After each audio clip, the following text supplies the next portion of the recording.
Vamos a presentar. Debe estar asustado Pablo Mieres del otro lado escuchando la sarta de disparate que estamos. No, no es así, Fernando. Estoy adentro de la burbuja. No, la burbuja está dentro tuyo, que no es lo mismo.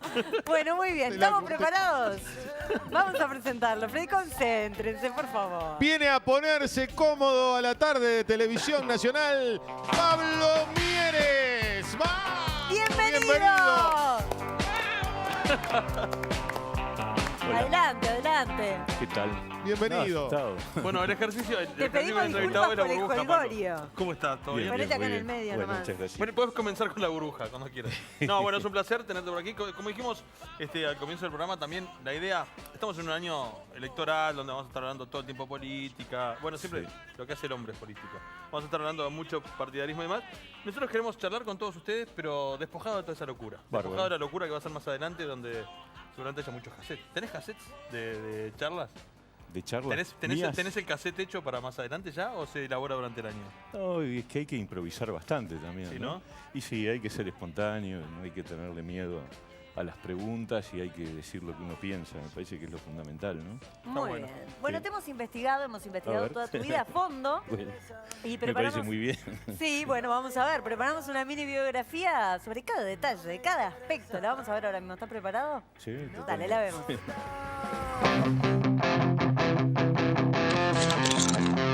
Pablo Mieres nació en Montevideo el 30 de julio de 1959. Si bien es abogado de profesión y se especializó en sociología para el desarrollo en el CLAE, de chico se mezclaba en los picaditos de la parroquia a la que asistía. Tenía una gran actitud en el campo de juego, dejaba todo en el partido, aunque a veces se olvidaba de dejar alguna de las piernas de sus rivales. Es así que sus amigos como jugador de fútbol lo definen como un excelente político. Pablo, luego de recibirse, ha sido profesor en Ciencias Políticas y Sociales en la Universidad Católica y en la Universidad de la República. Es autor de muchos artículos y libros de su especialidad y fue decano de la Facultad de Ciencias Sociales y Comunicación de la Católica. Título que es mucho más claro que el que defiende su equipo de fútbol nacional frente al rival de todas las horas. Mieres empezó a militar en 1979 en el Partido Demócrata Cristiano, que integraba en aquel entonces el Frente Amplio. Fue secretario de la Juventud del partido entre los años 1983 y 1990. Fue diputado suplente de Héctor Lescano en 1984 y para el año 1989 se une al nuevo espacio donde nuevamente es suplente en diputados de Lescano. Por lo cual seriamente analizaba si en el futuro no sería un buen vicepresidente.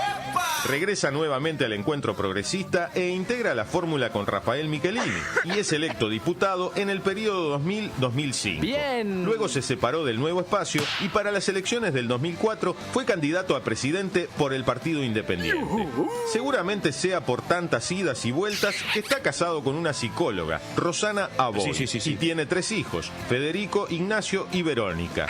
Y es quizás por el impulso de su hijo mayor, que es guitarrista en una banda de rock, que acompañó a Dieguito a la trastienda para hacer pogo con los buitres, rememorando cuando agitaba los pelos con los estómagos o los tontos. Entre otras cosas, Mieres se define como de centro izquierda y va en busca de ese 16% de indefinido. Es de meter la mano donde no se debe y hace pocos días dejó un par de dedos atrapados en el baúl de su auto, que seguramente si hubiera sido un político de alguno de los partidos tradicionales, todavía seguiría esperando que lo rescaten. Y según sus amigos es fanático de las bebidas cola y nunca se lo vio con un vaso de cerveza o de vino. Por lo que va a hacer la promesa en nuestro programa que en el caso de que llegue a presidente se va a agarrar flor de borrachera. Viene a ponerse cómodo esta tarde Pablo Mieres. Habitualmente nosotros le preguntamos al entrevistado si está todo bien, pero hay un dato que es fácilmente de comprobar de todo lo que pasó en todo esto. Mostrar la mano. ¿Cómo lo muestras? Ahí está el dedo del baúl. Vos, a mí también, de vuelta a vuelta que no te pudieron ponchar. A ver si alguna cámara lo toma. Ahí está. Es justo el del medio. Sí, la verdad que para un candidato no queda muy bueno, ¿no? Pues borren todas las imágenes, no graben nada. ¿Qué te pasa? Te quedó atrapado en el baúl del auto. Una mala maniobra. Queremos escuchar tu versión de los hechos. Bajé la tapa del baúl y me quedó el dedo agarrado y el auto no tenía llave para levantar la tapa. Qué dolor. Sí, entonces empecé a tironear. En realidad me agarró de 2 dedos, pero no tuvo mucho problema. Y por suerte había una señora en el auto de al lado y entonces la llamé La llamé varias veces hasta que se dio cuenta que algo me pasaba. ¿La llamé o de verdad, Pablo, con la mano en el corazón, hubo unos gritos medio desesperados? Bueno, yo traté de mantener un poco, pero sí, pero la verdad que dolía bastante. Y le pedí que me levantara la tranca, que se levantaba del asiento delantero. Y bueno, me levantó la tranca, liberé los dedos y después la señora llamó a los chiquilines y les dijo, vengan, miren lo que pasa cuando no se tiene cuidado. Te usó para enseñarles. Serviste de ejemplo, por lo menos serviste. Bueno, y ahí estoy, todavía hace 2 meses y pico de esto y todavía sigue. Pero dicen que demora bastante en Sí, se recuperarse. cae primero la uña, Sí. después te cuento. A él le pasó en todos los Sí. dedos, no vamos a poncharlo. No, Muy a bien. mí me quedaron trancados contra la Me parece que voy mandíbula. a pasar la campaña electoral con el dedo, con la uña negra. Capaz que sí. ¿Sos medio rockero, Pablo? Me gusta el rock, me gusta. No soy rockero, nunca me dediqué a la música, mi hijo mayor sí. Y la verdad que es su vocación, se dedica a eso. ¿Dónde está? Él está tocando en una banda que está tratando de empezar a salir y nos dio una mano con el jingle de la Yo para que dijeras el campaña. nombre de la banda, sí le damos manija, lo hacemos un día. Lo invitamos un día, le decimos Martín. Sí, la verdad que muy bien, muy bien.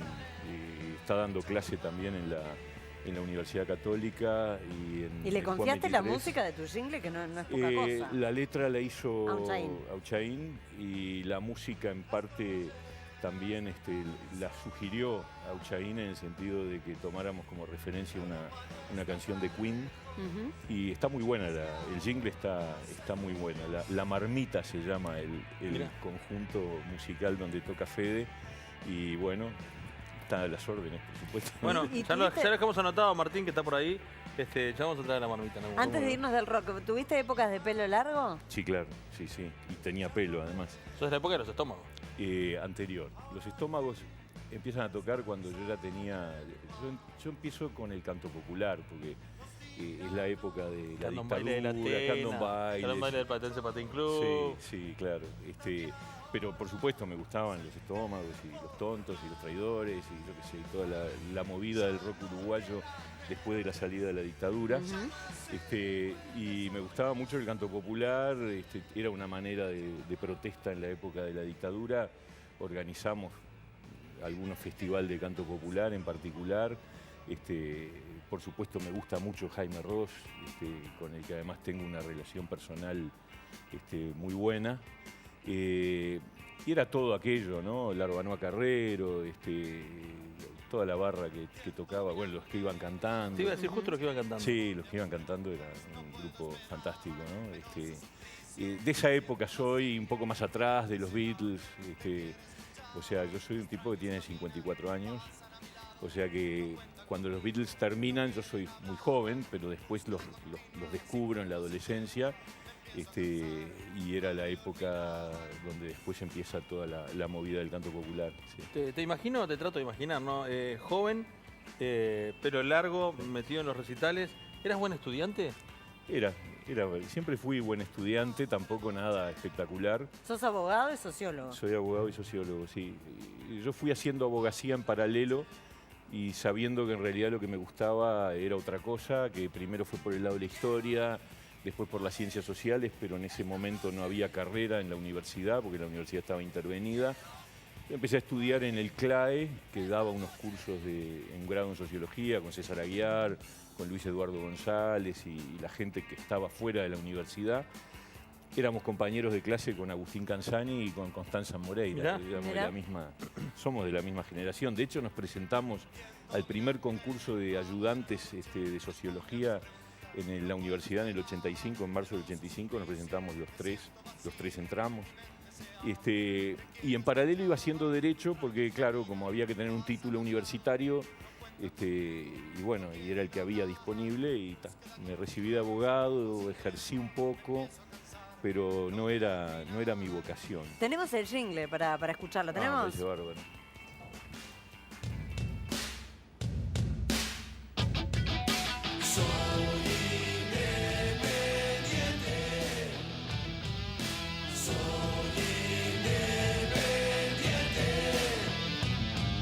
No quiero perdonar lo injustificable, quiero el cambio, pero eso no me hace cómplice de las cosas que se están haciendo mal. Soy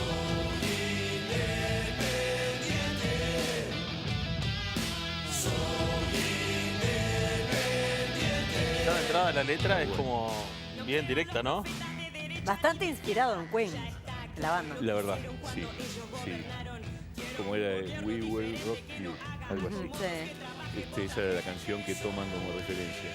Y es una canción, yo creo que pega fuerte, que está buena, que es pegadiza. Lo notamos el día que se lanzó en el lanzamiento de campaña, porque la barra joven que estaba allí la agarró enseguida, ¿no? Vi ahí, escuchando mientras hablábamos y leyendo la letra, cuando ellos gobernaron, que es un ellos muy amplio, ¿no? Claro. No nos sirven los viene de falsos Rambouillet, diría Kekman. profetas, claro, ni de izquierda ni de derecha. Y estamos diciendo que queremos el cambio, pero no estamos dispuestos a aceptar las cosas que se están haciendo mal. O sea que hay un desmarque con respecto a los dos bloques, un desmarque con respecto al Frente Amplio. Si bien nosotros somos un partido de izquierda democrática, somos un partido socialdemócrata y tenemos coincidencias con algunos sectores del Frente Amplio, no somos de ese palo y tenemos diferencias con el Frente en su conjunto. Y también con los blancos y los colorados, ¿no? Y por ahí la letra lo que busca es justamente decir, bueno, acá estamos nosotros. ¿Tu hijo te hizo la música? ¿Cómo Sí. se vive la política en familia? ¿Ellos participan, opinan, siguen tu camino? ¿Alguno va a seguir tus pasos? No, ninguno tiene, por lo menos por ahora, y ya están bastante creciditos, porque Fede tiene 27, cumple 27 ahora, Nacho tiene 24 y Vero 22. Y ninguno de los tres ha arrancado para la actividad política. Me acompañan en el sentido de que votan al partido, están en sintonía, se preocupan de las cosas que pasan y por supuesto aportan, opinan. En casa se habla mucho de las cuestiones políticas, pero ninguno tiene, por lo menos por ahora, vocación política, ¿no? En tiempos de campaña los ataques políticos se viven muy... Claro. ¿Afectan a la familia? ¿Se viven Y efusivamente? por lo menos, y sí, y a veces yo sé que ellos pagan un cierto costo de tener un padre que está expuesto políticamente, que es público, y obviamente, ¿qué le va a hacer? Mi mujer no puede decir nada porque yo le avisé desde el principio. Ya venía con el paquete, ¿no? Ya venía en el compromiso, en la firma estaba incluida una cláusula vinculada con eso. Pero mis hijos no, mis hijos llegaron y les tocó. Pero la llevan bien, la llevan bien. Sí. Estaba pensando, vos recién hablabas de tu esposa, ahora te lo tiro desde dos lugares Dale. diferentes, ¿no? Por un lado, de tu familia, de tus padres, etcétera. Son de esa época de discusión política Sí. en la mesa, el tema político partidario, realidad social, Siempre. ¿era tema de discusión? Siempre estuvo. Mis padres eran blancos y papá tuvo actividad política. Mi tío tuvo actividad más visible, fue ministro en la época del gobierno de Lacalle, fue ministro de Vivienda. ¿Cómo se llama? Mieres Muró. Mieres Muró, claro. Era el presidente de Mevir después de que falleció Gallinal. Mi primo, hijo de Pirincho, que así le decíamos a mi tío, fue diputado por el Partido Nacional. En casa se habló siempre de política. Siempre estuvo muy presente el tema, incluso, bueno, tenía un tío que era comunista, o sea que tenía un tío militar, otro tío comunista, y mi viejo era blanco y mi otro tío blanco, o sea que a su vez mi abuela era colorada. O sea que era Teníamos una linda ensalada para la una charla, ¿no? buena ensalada, sí, la verdad que se discutía mucho y se discutía a veces con mucha pasión, como es típico en el Uruguay de los 60 además. Y yo viví, me acuerdo perfecto el día del golpe de Estado, me acuerdo de toda esa situación previa, de la elección del 71, me acuerdo de la elección del 62. Tengo una idea muy vaga, tenía 3 años yo, pero fue un día... ¿Algún recuerdo tenés? Tengo ¿Algún un chispazo? recuerdo vago porque ganaron los blancos y en casa festejaron y entonces mi tío fue a saludar a mi viejo y alguna idea, pero viste de esos recuerdos muy iniciales, pero indican que uno... El tema de la política lo tenía muy metido de siempre, ¿no? Yo tengo una vocación política muy fuerte desde toda la vida, ¿no? Volviendo un poco a lo personal, ¿no? Me llamó la atención investigando un poco sobre tu vida, Sí. el hecho de que no tomes alcohol, nada de alcohol. O sea, que eso es una situación que nació del hecho de que me da dolor de barriga. Cada vez que tomo alcohol... Te cae mal. Me cae mal, entonces no tomo alcohol. ¿Qué necesidad? ¿Para qué? Lo cual para un político es un problema, porque te dicen, qué flojo, no sé qué, y que salís a recorrer el país y te ofrecen y bueno, tenés que decir que no. y queda medio mal, pero la verdad que me hace mal. Entonces, Claro. pero está bien, si salgo presidente está bárbaro. No, acá. Me Si mamo tranquilo, Y- vengo y me mamo acá. Acá. Y después me aguanto el dolor de barriga. Claro. Y otra cosa que me llamó mucho la atención fue el hecho de que ¿sufriste alguna insolación alguna vez y te generó algún trauma haciendo algún asado o algo? Digo porque usás gorro para hacer asado. Pero no, a veces, ¿eh? No, De noche.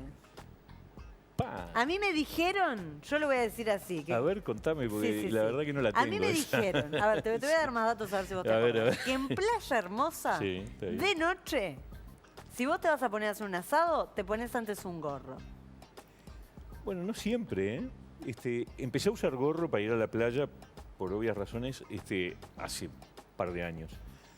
Para hacer asados, que me gusta hacer asados, y yo hago los asados en casa, es lo único que cocino, porque si no después cocina mi mujer, todo No lo te demás. deja entrar a la cocina. No, pero que además ella lo hace muy bien y yo no. Y no sé nada, además. No sé nada de nada. La semana pasada fue mi mujer con mi hija a Buenos Aires y quedamos mi hijo mayor y yo, y bueno, hubo que hacer unos ravioles. Salieron bien, pero yo estaba bastante Pero no preocupado. estamos hablando de ravioles caseros ni mucho Nada, menos, ¿no? compré y, Y al agua lo metí caliente. claro. No, esto del gorro que yo te digo A porque ver, ¿cómo es parece lo que del gorro? alguna vez te lastimaste la que te Ah, eso es golpeás verdad. ahí. No, eso está bien. Ahora entendí. Sí, sí. ¿Cómo es entonces Bueno, lo que la pasa es cosa? que la casa que alquilamos en Piriápolis tiene un parrillero que estaba demasiado bajo, digamos, la parte de arriba. Entonces siempre, todos los años, arranco a hacer un primer asado. Será el primero, el segundo o el tercero, pero siempre ¡pum! Hasta que le tomas la medida. Sí, me pego en la frente, entonces me hago una lastimadura en la frente. Y Para claro, prevenirte pones el gorro de noche para hacer el asado. y es una buena estrategia defensiva, sí. Está bien. Sí. Tu hijo hizo la música del jingle.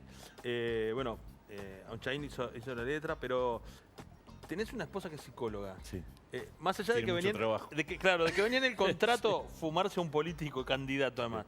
Pero están esas charlas desde ese lugar, desde el lugar del más que del abogado o del político y el sociólogo con la psicóloga, Sí. para ver cómo viene, para analizar, digamos, ¿se puede sustraer eso o forma parte No, de la vida cotidiana y también casi del trabajo? ¿Te imaginas que tenemos 31 años de casados? He aprendido mucho de psicología que me ha servido para la actividad, para la vida en general y para la actividad política en particular. Y yo supongo que está incluido. Ella nunca asume el rol de psicóloga conmigo, que me parece que estaría mal, ¿no? De hacerme Claro. el psicoanálisis. Pero inevitablemente los componentes del análisis psicológico entran en la conversación y sirven. Es un elemento muy útil. A mí me ha servido mucho para... ¿Has hecho terapia para alguna entender- vez? Sí, cómo no. Sí, hice como 3, 4 años.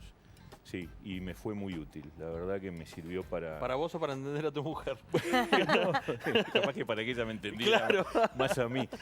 No, para entenderme mejor a mí, para conocerme más, para bancarme mejor también. Es bueno. Yo creo que es una experiencia positiva, sí. Muy bien. Bueno, fuimos a buscar un amigo tuyo, Roberto, Dale. y él va a decir algunas palabras sobre vos, va a contar alguna anécdota, alguna cosa. Vamos a escucharlo. Y nos conocimos inicialmente adolescentes en Juventus y luego nos conocimos más profundamente en la parroquia de los Vascos. Bueno, en esa época nosotros discutíamos todo, hablamos poco de la inmortalidad del cangrejo igual, y éramos también muy fundamentalistas. Y me acuerdo una vez en una reunión, estuvimos discutiendo horas y él decía que cuando tuviera su casa, se casara, etcétera, etcétera, no iba a tener televisión en la casa. Y ahí se armó una gran discusión. Y yo le dije, no, estás equivocado, televisión vas a tener, etcétera, etcétera. Y bueno, la discusión terminó, nadie quedó convencido de nada. Y bueno, tiempo después él se casa y un día recibo una llamada telefónica y me dice, Tito, tenías razón. Dice, me compré el televisor. Y después confesó, y me vivo matando viendo a Quincy. Tienes razón. Era imposible zafar, ¿no? Esas cosas de adolescente, uno era radical. Creíamos en ir a vivirse a una comunidad de vida y estábamos contra el consumismo y además como estábamos en dictadura, más radicales todavía. Y entonces, claro, estábamos contra la masificación y los medios de comunicación y todas esas cosas. Y eran cosas de jóvenes que uno creía y se las planteaba y escuchame, hoy miro televisión permanentemente y obviamente la lucha contra el consumismo va por otro lado, ¿no es verdad? Y yo sigo creyendo que parece que una de las cosas positivas que el presidente ha transmitido es esa postura de austeridad, me parece que está buena. Pero no tiene nada que ver con mirar o no televisión. Estamos hablando de las décadas finales de la dictadura y de salida de la dictadura. Por allá por el 85, en un momento muy fermental en el que muchos jóvenes políticos arrancaban su carrera o andaban en la vuelta comenzando a meterse, a inmiscuirse en la política que hasta ahora era como hasta ese momento era muy cerrado. Vos ahí tuviste la oportunidad de ir a Moscú. Sí, es verdad, en el 85. ¿Y con quién de aquellos jóvenes que quedan en la vuelta todavía? Un montón. Déjame pensar. Bueno, el turco Abdala era parte de la delegación. Éramos 90. Ah, bueno, no pasé lista. Éramos, no puede servirnos para hacer lista de invitados. Éramos un entrevistados. Ope Pasquet era invitado especial, iba a otro hotel, estaba en otra categoría. Ah, bueno. Sí, la hija de Sereñi también, Pablo Iturralde, el chileno Rodríguez, que además militábamos en el mismo partido, éramos del PDC los dos. Pero debe haber muchos más. Era como raro ir a esa Moscú, ¿no? Era. Porque supongo que vos eras de la época de la generación que escuchaba Radio Moscú, en onda corta y yo toda esa no, pero locura. tenía amigos que Claro, sí, que escuchaban. Y era el primer año de democracia. Claro. Ya estaba Gorbachov en la Unión Soviética, era el primer ministro, digamos, era el jefe del partido. O sea que empezaba a visorarse la perestroika, pero estaba muy en sus inicios. Fue una experiencia interesante, muy interesante. Moscú es una ciudad fantástica, ¿no? Nunca más volví, pero la verdad que lo aprovechamos muy bien, paseamos mucho. Era un festival mundial de jóvenes, había jóvenes de todo el mundo. Era un Woodstock político, digamos. Era un Woodstock político. Además, la Unión Soviética organizó un acto de inauguración con desfile en el Estadio Olímpico de Moscú. Y el cierre fue el mismo que habían hecho en las Olimpiadas del 80. O sea que fue una cosa, tiraron la casa por la ventana. Ya estaban en una situación crítica, pero todavía, bueno, no había vidrieras, por ejemplo, una cosa que a mí me sorprendía mucho. Ah, mirá.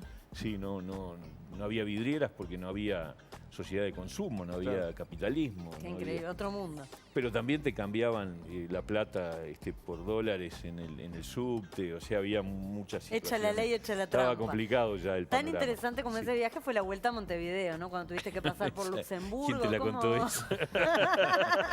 Acá sabemos todo. Fantástico. Contá cómo fue. No, eso por fue Luxemburgo, impresionante. Eso fue impresionante. Yo tenía 25 años. 26, cumplí 26 en Moscú. Opa, no para cualquiera, ojo. No, justo me tocó el 30 de julio y bueno, estábamos en pleno Festival Mundial de Jóvenes. Y entonces yo había pedido para que en vez de volver con toda la delegación, me hicieran un viaje corto a Luxemburgo, porque tenía la posibilidad de encontrarme con la gente de la Juventud Demócrata Cristiana Europea en Bruselas. Entonces, hasta último momento no salía al cambio porque los soviéticos eran muy rígidos, pero al final aceptaron y me mandaron a Luxemburgo. Cuando llego al aeropuerto de Luxemburgo, bajo a ingresar al país y me dicen, ¿pasaje de regreso a América Latina? No, le digo, no tengo, me lo van a pagar en Bruselas. No, entonces usted no puede entrar, porque sin pasaje de regreso a Luxemburgo no se puede ingresar.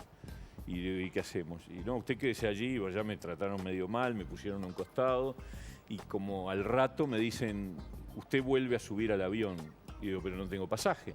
No, pero el avión, Aeroflot, que era la compañía rusa, Aeroflot lo tiene que llevar porque tiene la responsabilidad. Y ahí me subieron y ahí volé al norte, a la isla de Terranova, en Canadá, después a Kingston, Jamaica. Qué increíble. Sí, increíble. Además yo decía, este avión se cae y nadie va a saber nunca qué pasó conmigo, porque en Uruguay no sabían que yo finalmente había enganchado, mejor dicho, sabían, porque los que volvían me iban a decir, se fue a Bruselas. Los de Bruselas no sabían que yo iba a ir finalmente. Porque nunca entraste. Claro, y en la lista de pasajeros no figuraba. Sí, en esa época olvídate de celular, ni nada de eso, claro. Nada, 85. Entonces, la verdad yo dije, este avión se cae y nunca se va a saber de mí, nadie sabrá más.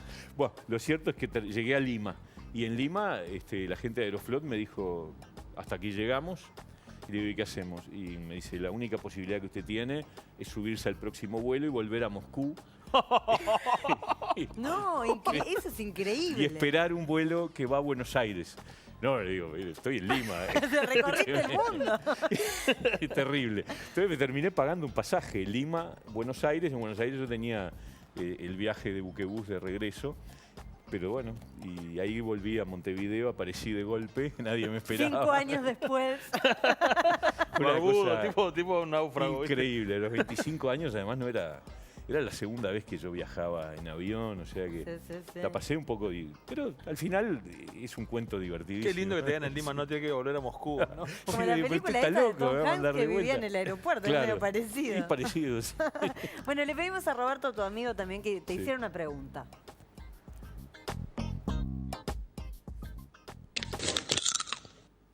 Yo tengo muchos amigos que votaron antes al frente, después votaron en blanco o están dudosos, etcétera, etcétera. Y ahora no saben, capaz que votan al frente, capaz que no, capaz que quieren cambiar de partido, capaz que quieren votar en blanco. Y yo quiero saber, ¿qué le dirías vos para decir por qué votás al Partido Independiente en vez de votar al frente o en blanco? Por ejemplo, ¿por qué votar al Partido Independiente y no a Astori? Está bien, me levantó un buen centro, porque además Sí. Se nota que es el- amigo. es La el jefe de veníamos campaña. esquivando. Ah, ese jefe de campaña, con razón. Ah. Pero no me había dicho nada. ¿Les puedo jurar Se lo que no? prohibimos, se lo Nada prohibimos. me dijo, Nada, nada me dijo.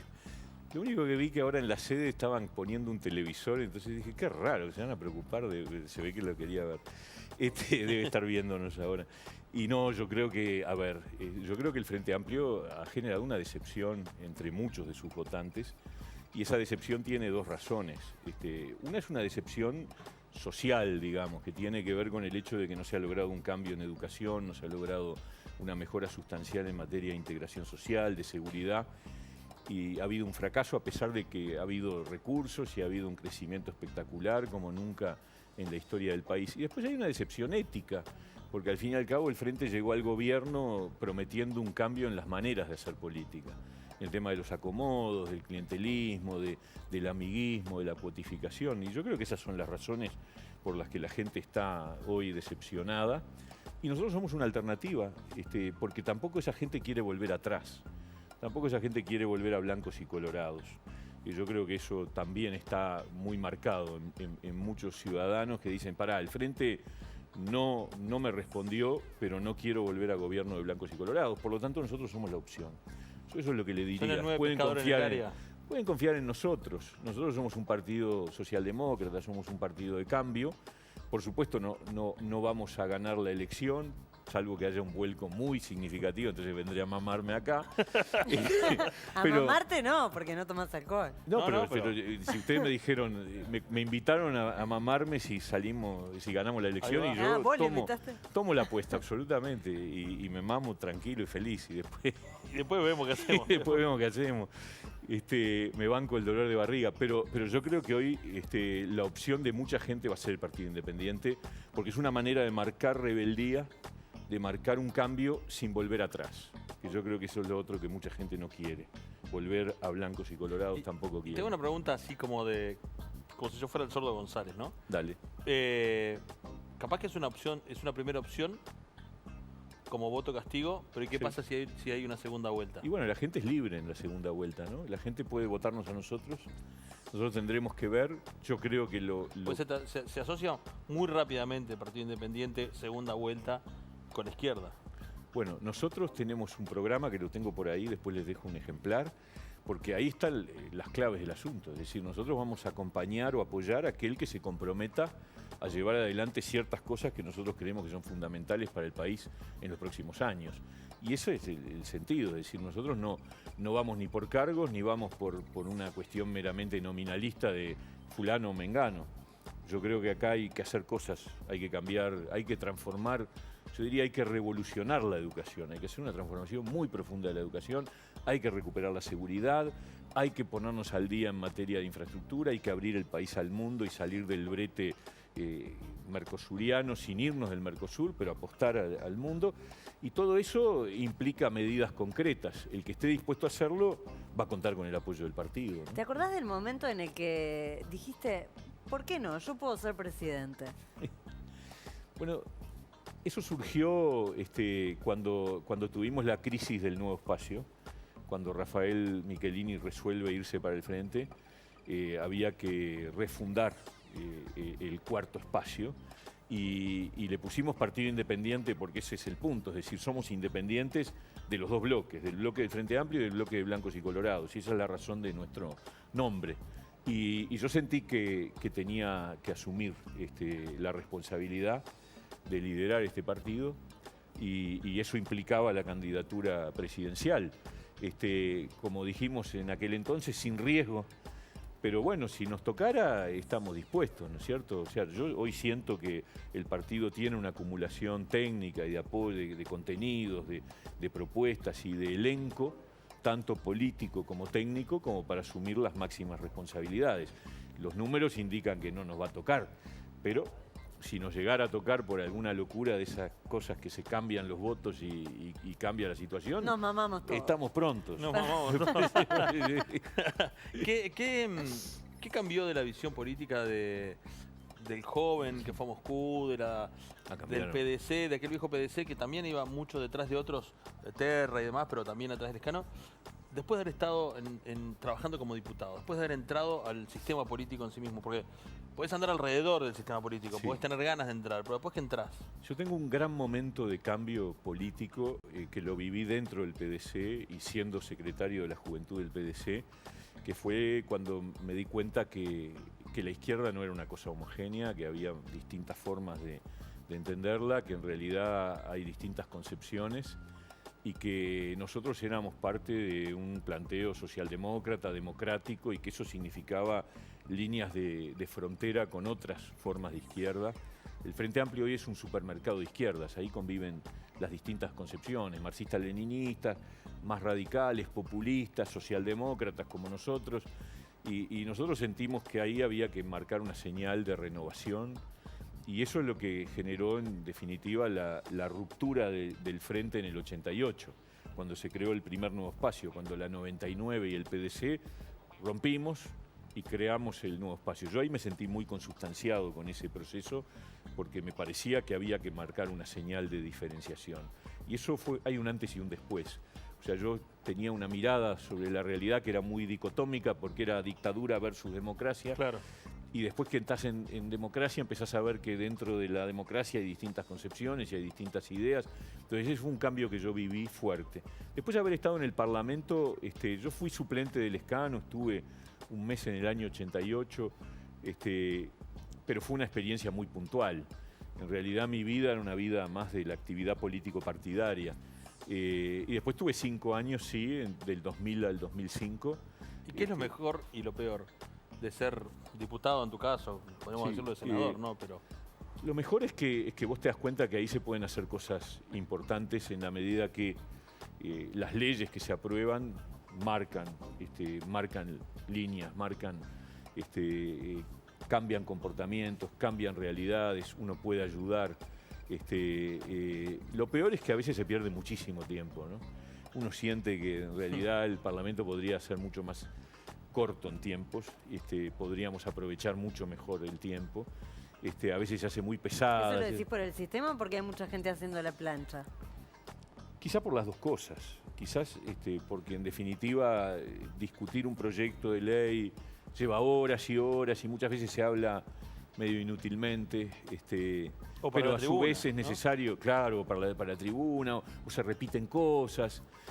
Hay algunos vicios parlamentarios. Ojo, yo estoy a favor de, tienen que estar todas las voces representadas, todos tienen derecho a hablar, todos tienen derecho a decir su cosa, pero eso hace que el Parlamento se vuelva un poquito lento de más. Pero de todos modos es un gran aporte que le hace, o sea, la democracia sin Parlamento no existe. Y el Parlamento es el lugar donde está el pluralismo, donde está la diversidad, donde está la heterogeneidad, donde está el debate, donde está la discusión. Yo creo que un legislador cumple 3 funciones. Una, el debate, la discusión, la contradicción de ideas. Otra, la legislación, que es claro. Y otra es la representación. Por eso cuando algunos critican porque de repente hay legisladores que se van a su lugar de origen, a su departamento, eso es parte de la representación. Está bien que lo hagan. Un diputado por Salto tiene que irse a Salto el fin de semana y tiene que hablar con su gente porque está representando una sociedad, un electorado con el que tiene que estar en contacto, no se puede separar. El parlamentario tiene 3 roles: parlamentar, discutir, intercambiar ideas, legislar y representar. Bueno, nosotros estamos representados ahora, vamos a representar a lo mejor del periodismo de este país con nuestro periodista punzante, Estrella. ¿Cómo está, Pablo? ¿Cómo está? ¿Me tenés aquí o me tenés atrás tuyo? Está por todos lados, mirá, Ramiro Espinosa también. ¿Cómo anda, Pablo? ¿Anda bien? Invadió el estudio. todo bien. Estoy en la tele, opa, Míralo acá, opa. míralo acá. Estoy por todos lados, Pablo. Pablo, Ya sacame también. esta espina. Te voy a hacer una preguntita con 3 opciones y tú me contestás. Esas fáciles. Suponete que cuando vas a registrar el partido independiente te dicen, no, Pablo, no se puede registrar con ese nombre porque ya hay otro partido llamado así. ¿Qué nombre le pondrías al partido independiente? Cuidado, con Vamos, respeto. cuidado. Es un candidato, Es un candidato. 1, partido intransigente porque no tenés compromiso con otros partidos. En ese caso tendrías un compromiso con Lecidine si le pones así, ¿no? 2, partido inexperiente porque el partido no tiene la experiencia de gobernar. O 3, partido insuficiente porque no te alcanzaron los votos para senador. ¡Oh! No, Ramiro, por favor, Ramiro. Pero cortó grueso esta Va vez. de vivo, Ramiro. La última parecía que más bien no le alcanzaba la plata para decirlo. Intransigente ya está usado. Partido Socialdemócrata. Ahí va. Ese es el nombre que nos identifica, es un nombre ideológico. Pero los votos nos sobran ya ahora para el Senado y para algunas cosas más. Tomá, anda llevando. Perfecto. Me pusiste la espina a mí, Pablo. Una Fuiste bárbaro. Mirá las Atrevido, encuestas. Ramiro. Está perfecto, Pablo. Además, te voy a decir una cosa. Me convenciste con el jingle que pasaron. Sí. Está buenísimo. Ahora, en Argentina, soy hincha del cuadro independiente. Chau, nos vemos. Chau. Lo vemos. Un atrevido, un atrevido. ¿Es verdad que sos maniático del orden? Soy un poquito, sí. Sí. Es una lucha en casa porque tengo 3 hijos que no son para nada ordenados. Que no lo heredaron. Sí, a ¿Sos veces de los soy que pasan exagerado. el dedito por arriba del mostrador, del aparador? Y puede ser, Mira, o sí, a ver u si- ordeno las cosas que hay arriba de la mesa. Sí, soy un poquito insoportable. Muy bien, se viene la pregunta de la gente. En cualquier momento va a aparecer por ahí en el monitor. Ahí está, Me ya. comunicaron, ahí está. Es de Chris, que dice, ¿qué haría con la ley de cannabis? Es una buena pregunta, ¿eh? A ver, yo estaba de acuerdo y en general en el partido estábamos de acuerdo con un paso más corto, que era aceptar el autocultivo y los clubes de membresía. No estuvimos de acuerdo con la comercialización. Yo creo que el tema de la drogadicción es un tema que hay que volver a discutir a nivel mundial. Me parece que el camino que se ha seguido es un fracaso, la lucha contra el narcotráfico es un fracaso rotundo. Se gastan toneladas, fortunas en el combate al narcotráfico y no se ha logrado nada. Es una cosa que tenemos que discutir, pero a nivel mundial. Yo creo que el paso que ha dado el gobierno es un paso equivocado, que no va a funcionar bien. Me refiero a la comercialización. Es una comercialización por la mitad, no es una liberalización del consumo, es una liberalización hasta ahí. En el medio de un continente que no da ningún paso en ese sentido. Me parece que además la batalla contra el narcotráfico se pierde porque el narcotraficante no va a dejar el mercado, va a pelearlo, va a poner precios más bajos. Vamos a tener la situación insólita de que seguramente la marihuana en Uruguay no va a tener gravámenes, mientras que el alcohol y el Claro. cigarrillo y el tabaco sí. O sea, hay una cosa ahí que es incongruente. Me parece que es un camino equivocado. Me parece que hay que rediscutir todo. Eso es lo que yo haría, rediscutir todo. Pero estoy de acuerdo en que la persona que quiere consumir para sí mismo lo haga. Yo no consumí nunca ninguna droga y me parece que no es bueno, que hace daño, que además el camino no es evadirse de la realidad. Pero sabemos que en las sociedades humanas, desde que el mundo es mundo, hay gente que se evade y que encuentra caminos para evadirse. Y eso el Uruguay no lo tiene penado, el Uruguay no pena al drogadicto, lo trata en realidad como una persona a la que hay que rehabilitar. Y eso está bien, eso es parte de una ley que ya estaba vigente hace muchísimos años. Pero la lucha contra el narcotráfico, yo más bien me afilio a la idea de la solución que hubo después de la ley seca en Estados Unidos. Es decir, que a nivel mundial exista una decisión de decir, bueno, ok, pero entonces se controla bromatológicamente, pagan los impuestos Claro. y se usa la tonelada de plata que hoy se usa para combatir el narcotráfico para prevención y para rehabilitación. Y yo creo que eso tendría un resultado mucho mejor. Pero eso tiene que definirlo Naciones Unidas, no se puede hacer un país solo a lo loco. Ya se viene Medio al la voleo. Ya se viene la pregunta incómoda. Una cosita antes. Estamos hablando de un partido chico, digamos, ¿no? Sí. Un partido más allá del crecimiento y no lo digo para que me babosees con las encuestas. Pero un partido chico implica un presupuesto chico. Y se viene una campaña que son presupuestos, hay que gastar mucha plata en una campaña. Es O sea, una ¿cómo lucha. se puede hacer para mangar sin llegar a comprometerse? Y uno está obligado, es decir, nosotros... O sea, ¿cómo se pide todos plata hacemos sin dar a cambio mucho más de lo que se pueda dar? Es que uno no debe dar a cambio nada, ni siendo un partido chico ni siendo un partido claro. grande. Acá hay una costumbre en el Uruguay que es que los partidos tenemos dos grandes fuentes de financiamiento. Una es la pública, la estatal, que es la plata vinculada a los votos, que es la que la Corte Electoral determina en función de los votos y el Banco República paga. En ese sentido, el mecanismo que se usa siempre es que más o menos después de las internas, por ahí por julio, te adelantan una plata por el equivalente a la mitad de lo que sacaste en la elección anterior. Y ahí hay un riesgo, porque yo creo que a nosotros nos va a sobrar, pero hay gente que de pronto queda... Y que para que con usted le las ruedas sobre para hay otro que arriba. tiene que venir para atrás. Claro. Somos entonces- los mismos 3 millones. y uno además arriesga a endeudarse por lo que supone que va a sacar. Y el otro componente es el financiamiento de aportes privados. Esos son cenas, bonos colaboración, rifas, etcétera.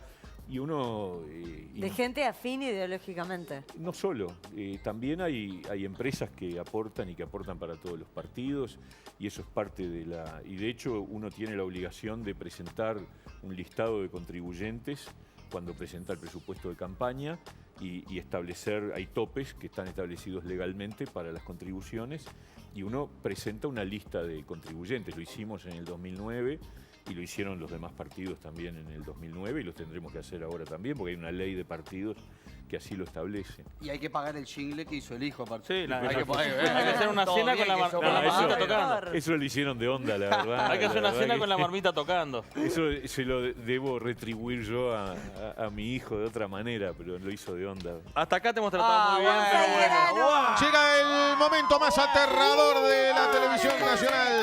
Llega el sátrapa de Diego Bayrou. Y su momento incómodo, su pregunta incómoda. Toda la bancada del circo y todo eso que trae ahora siempre. Sí, loquito lindo te tengo. Que dice Mieres, con respeto a su uña, que sé No, perfectamente. pero está bastante bien. Está bastante bien, sí, para ser violeta no está tan negra. Y aparte puedo dar fe, pero de verdad puedo dar fe, de que no se la rompió jugando al ping-pong porque compró una mesa y la tiene guardada y está prometiendo con sus habilidades, pero no vamos a hablar de eso. No, de la vamos mesa a hablar no. Qué de bien la mesa no. informado que estás. Ah, y sé más cosas, Mieres, sé más Yo cosas. pedí la mesa de ping-pong de regalo de cumpleaños hace como 3 o 4 años porque tenía ganas de jugar al ping-pong. Ujú. Y después, como tantas otras cosas, Pero le sacás la reisa día del asado que ¿Sabes comés el arriba. asado que haces ahí? Claro. Pero aparte tenés la mitad, de la mitad para acá ustedes, de la mitad para acá como yo. Bueno, Pablito, podríamos hablar también de cuando un grupo de jóvenes del PDC se metieron en un velorio equivocado. No, Estuvieron más de una hora adentro hasta Qué que se anécdota. dieron cuenta de que la persona no era la correcta, pero tampoco. ¿Cómo que no sé? no lo contábamos. ¿Cómo es eso? Contalo, contalo. Bueno, es tragicómico. Pasó después del retorno a la democracia y tiene como origen un hecho horrible, que es que un muchacho de la UJC estaba, no sé, mateando en una plaza en La Unión y lo llevaron en cana y no sé qué pasó, pero lo que pasó es que murió preso. Estábamos ya en democracia, o sea que era una situación horrible. Jodida. Horrible. Y nosotros estábamos, ese mismo, digamos, el día del velorio de este muchacho, se reunía la dirección de la juventud del PDC y decidimos ir en grupo a saludar a la UJC y participar, estar allí en el velorio. Y entonces nos habían dado la dirección era por ahí por el Paso Molino, y entonces, bueno, llegamos todos, éramos como 8 o 9, y entramos casi que en formación, y nos paramos alrededor del cajón, y de repente algo no funcionaba bien, y era que nos habíamos metido en el lugar equivocado. Tremendo. Y entonces tuvimos que... Y la gente nos miraba raro. Claro. Y nosotros, el chileno me dice, me parece que cometimos un error grave. Y entonces empezamos a recular Marcha y atrás. ¡pum! Salimos. Digo, Pero vamos a hablar esa de es algo, la vamos a hablar de algo anécdota, más divertido. terrible. Vamos a hablar de algo más divertido. Ya estuvimos charlando sobre tu hijo, que es un gran compositor. Sí. Pero me voy a remontar a cuando recién había nacido tu hijo. Pa. Chiquitito.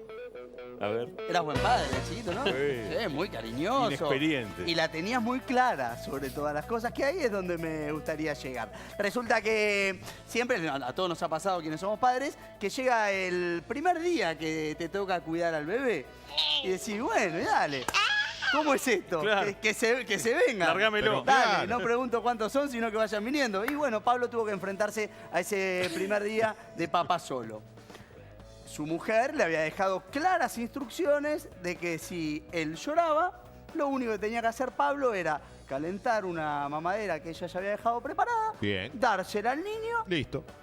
y caput. Fácil, Terminó el fácil. programa. Fácil. Una papa. Una Más fácil que hacer los ravioles. Mucho más fácil. Resulta que, bueno, se venía dándose todo perfectamente. Me gusta que Leonor ya se está divirtiendo. Y el niño empieza a llorar, Pablo mira y dice, bueno, vamos a ruca con esa mema, la caliento, se la Listo. doy al pibe y se Ya termina está. la historia. Se la da y el niño sigue llorando. No te puedo El creer. niño sigue llorando. No. Y el niño sigue llorando, y el niño sigue llorando, y el niño sigue llorando desesperado. Llama a la mujer para pedir instrucciones. Habla con la mujer. ¿Y qué pasó, Mire? ¿Estuvo todo bien? Terrible. ¿Siguió llorando? ¿Te dieron instrucciones Pobrecito, correctas? yo le daba la mamadera y Fede se ponía rojo y lloraba cada vez más fuerte. Y cada vez que le arrimaba la mamadera, más lloraba. Y yo le decía a Rosana, le decía, mirá, no sé Este qué le chiquilín pasa, no pero no come". quiere tomar la mamadera. Y se tuvo que venir del trabajo, no sé si... ¿Se volvió? Sí, se tuvo que volver. Y les dijo, miren, tengo que volver, porque no sé qué. Y el problema es que las mamaderas tienen una tapita entre el chupete No. y estaba puesta la tapita.